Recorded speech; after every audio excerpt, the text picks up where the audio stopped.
Apparently all my pets are just jealous, and all of them want to be a part of these videos, so... Hey, Pee-Pee. Hi, what's up? What? Mama's trying to make a video. As you can see, pumpkins in the back. Okay, what? It's just a party up in here. Hi, Travel Bees. So you're looking to get a passport. Great. That is the first step in order to be able to travel internationally. So of course, I'm happy to help. If you're here for the first time, my name is Lucy, aka the Traveling Lucy, and my goal is to really just help educate and inspire young adults in the US to travel to Europe, or just travel in general, because I believe traveling is so valuable, and I don't think we put enough emphasis on how important travel is in anyone's life, because we can learn so much from it. So welcome to my channel, and like I said, if you're here for the first time, feel free to subscribe to my channel. I post new videos every Sunday at 12 p.m. Eastern Standard Time, and I also have a Travel Tip Tuesday that I host every Tuesday at 7 p.m. with a new guest that talks about how traveling has changed in the industry because of COVID-19. If you like this video, give it a big thumbs up, and let's get into it. Did you know that in 1990, only 4% of Americans had their passport? That's insane. Today, over 42% of Americans have their passport, which is amazing to hear. And that number might sound high, but actually the US is actually behind a lot of other countries. For instance, in the UK, 76% of their citizens have a passport. And in Canada, 66% of their population has a passport. Now, the US has done a lot of growth when it's come to traveling and people getting passports. There's been a 15% increase just from 2007 to 2018.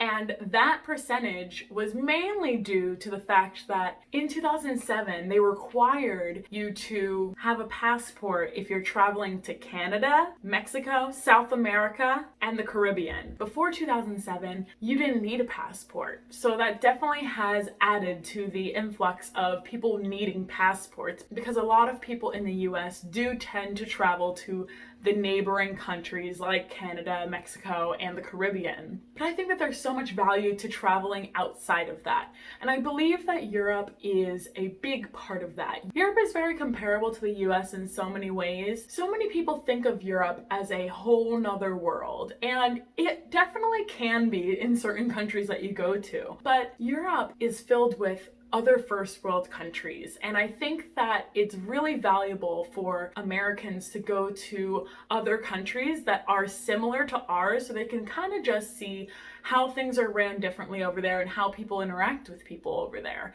There's so much culture, and we have to remember that America is young compared to all of these countries. Europe is so old, it has so much history, so much backstory, and while we have that in the US as well, we just don't have as much. So they have these cultures that are just filled with information, and you can learn so much just by traveling over there and just being immersed in it. So that's why I really like to encourage people to travel over there, because I think that there's so much value and going somewhere where they can kind of be a little bit more relatable. Of course, if you go to places that are underdeveloped countries, you're going to find a difference, and you're going to understand and appreciate what you have more. But I think that there's equally as much value in going to other first world countries, so that you can get a perspective of just how other countries are living their daily lives. So back to the point, passports. How do you get one?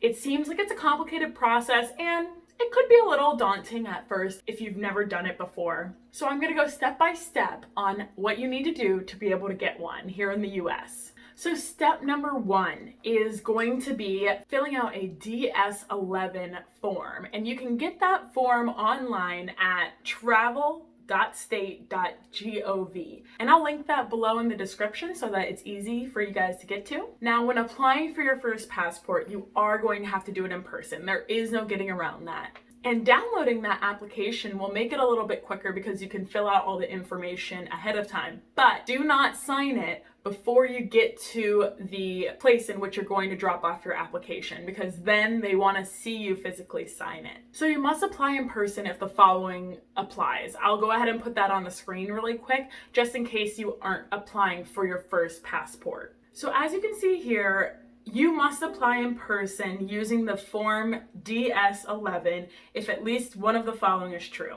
You're applying for your first US passport, which are probably most of you on this call right now, but also if you are under the age of 16, if your previous US passport was issued when you were under the age of 16, your previous US passport was lost, stolen, or damaged, or your previous US passport was issued more than 15 years ago.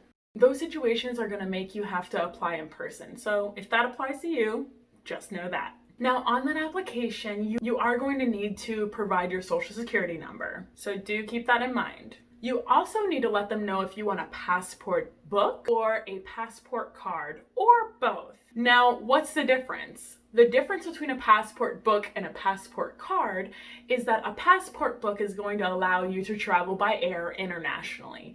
If you are trying to book travel like to a neighboring country here in the US like Canada or Mexico or even the Caribbean, you can get away with having a passport card, which kind of looks like your ID, but it is a verified passport given by the US. So obviously for this video, and I hope that you guys are looking to travel overseas internationally, then you are going to need a passport book. So just make sure that that is checked off on your application. Step 2, provide evidence of US citizenship. So I'm going to share on my screen really quick what you're going to need for proof of citizenship. So as you can see, you must submit one of the following, and your evidence must be an original or a certified physical copy. So that means there is a seal or a stamp from an official issuing authority. So make sure that that's on whatever you are giving. Now, things that can qualify as this evidence is a fully valid, undamaged US passport. It may be expired, like if it's from when you were younger, a US birth certificate that meets the following requirements, and you can read all of those requirements, making sure that that is all of the information that is on your birth certificate. There's also some other certificates that you can have, like the certificate of birth, certificate of naturalization, or certificate of citizenship. So bringing any of those items is going to be required in order for you to be able to get that passport. So that is the original version that you are bringing. Well, that brings me to step 3, which is having a photocopy of your evidence of citizenship. So pretty much whatever you're bringing as your evidence of citizenship, you want to make sure you get a photocopy of it as well. There are specific guidelines in what these photocopies need to look like. So they're going to be on a regular 8.5 by 11 sheet of paper. It needs to be legible and just on regular paper and in black and white.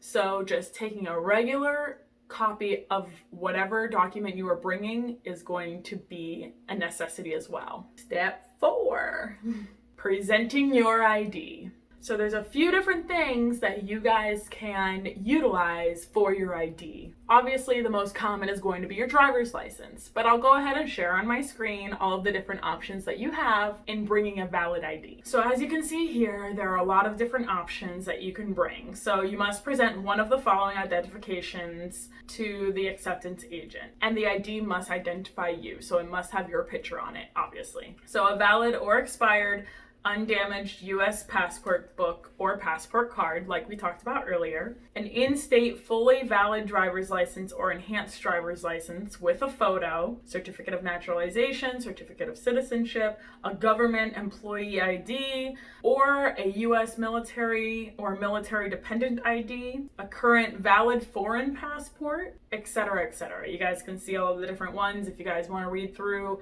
what else, if you don't have any of the things that I just mentioned, then you guys can pause this video and continue to read.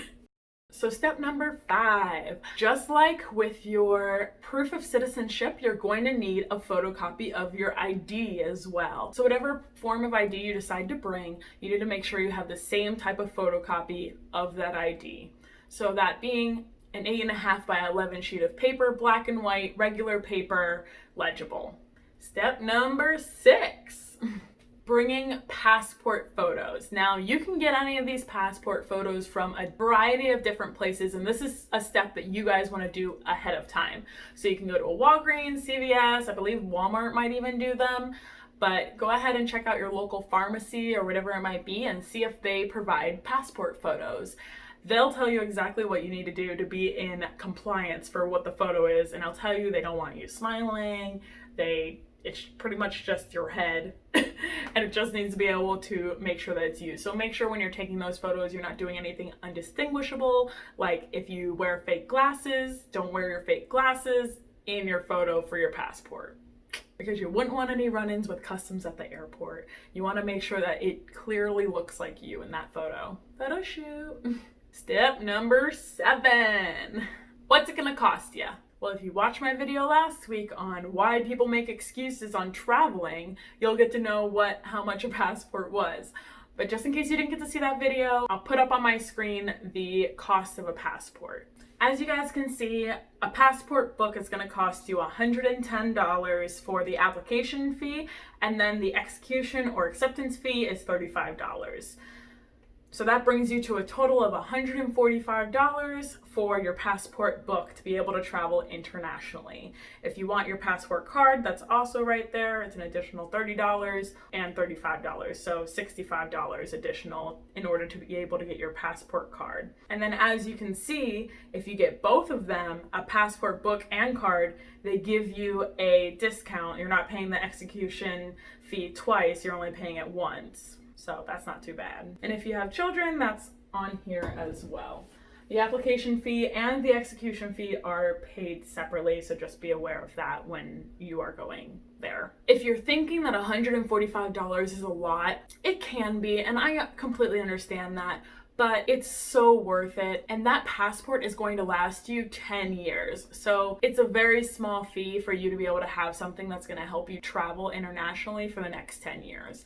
If you want some ideas on how to get creative and saving your money for that, check out that video I mentioned earlier, What's Your Excuse Not to Travel? And I actually gave a great tip on there about a way that you can save money effectively to be able to afford that passport. So step number 8, submit your application. You're going to go in person and submit that application. Make sure that everything is filled out. They will guide you with anything further that you missed, but make sure you have all the items that we talked about and you submit your application, and then you'll have your passport in 6 to 8 weeks. Now, with COVID-19 that's going on right now, and depending on whenever you guys are watching this, 6 to 8 weeks might not be the case for you right now. Now, step 9 actually gives you an option to be able to track your passport's progress. Now, right now, due to COVID-19, that is down, so you're not able to track your progress for your passport.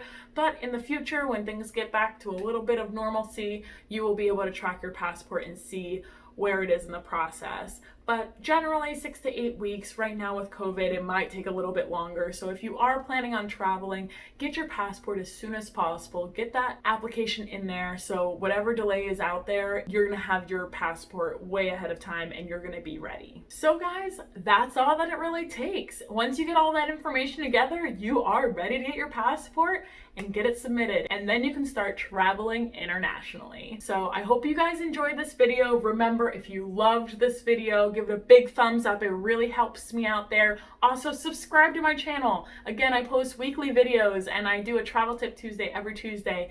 I just really want to do everything I can to help you guys in being successful in traveling and giving you those tips and tricks that are helpful for you. If you guys have any ideas or things that you want me to make videos on, please feel free to leave me a comment. I really want to hear what you guys have to say, and I'm doing this for you guys. So tell me what you want to hear. I am all ears. I hope to hear from you guys soon, and thanks for watching. I will see you guys next week. Bye!